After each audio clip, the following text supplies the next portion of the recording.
I think the thing that I want boaters to take away from this, folks who own a boat or on the water regularly, I think we need to expect more. The sensors that you have on your boat are very capable. They're very powerful. We need to start expecting more from them because when we get in a brand new car, the experience could not be more different than driving a boat. And I'm a big believer in teaching the fundamentals. So I don't think that you should be taught to, when you're driving a car, that's my professional background, right? I don't think you should be taught like everything's going to be done for you by the car. I think you need to understand how the car operates.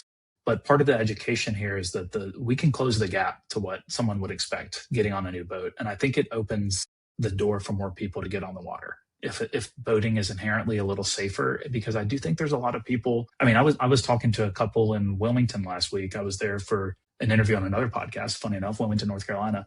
And I had a couple tell me that they had a dinghy and a 24-foot center console. And they said that they only take the 24-foot center console out when they have friends around or they have a big crowd or something. Like it's just a pain getting in and out of the dock. That makes us kind of nervous.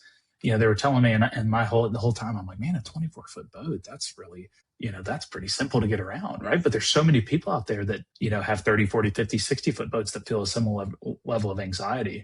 And I think that technology needs to help in those situations. Like it needs to reduce the risk in edge cases. I'm in bad weather. I'm out at night unintentionally, right? Like I got caught, out in a storm and I ended up having to come back in at night. There's all these things. And I think aviation has done a really good job of like solving for those things. And there's a very structured and rigorous training process. And driving, don't even get me started on driver training. But boating, I think there's a shocking limit. There's not a lot of training that's required. And I think that because of that, we need these sensors to display in a way that makes sense to us as humans. And I think automotive is starting to get there. It's starting to become intuitive to use modern technologies in these cars. And it is keeping people safer. Backup cameras keep people safe. It keeps children from being run over. That's very obvious in the data. It's very objective. And I think we need similar capabilities in cars so that we can continue to attract new people to get into boating, keep them on the water, have them enjoy their boat for longer. And that grows the whole industry. Mm-hmm.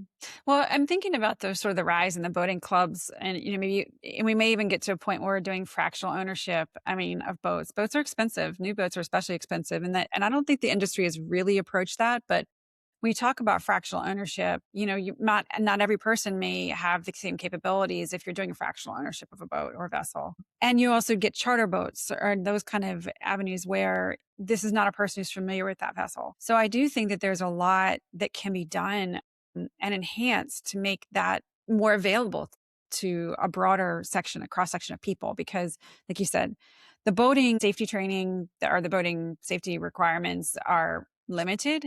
And only if you're born after like 1973 is it required.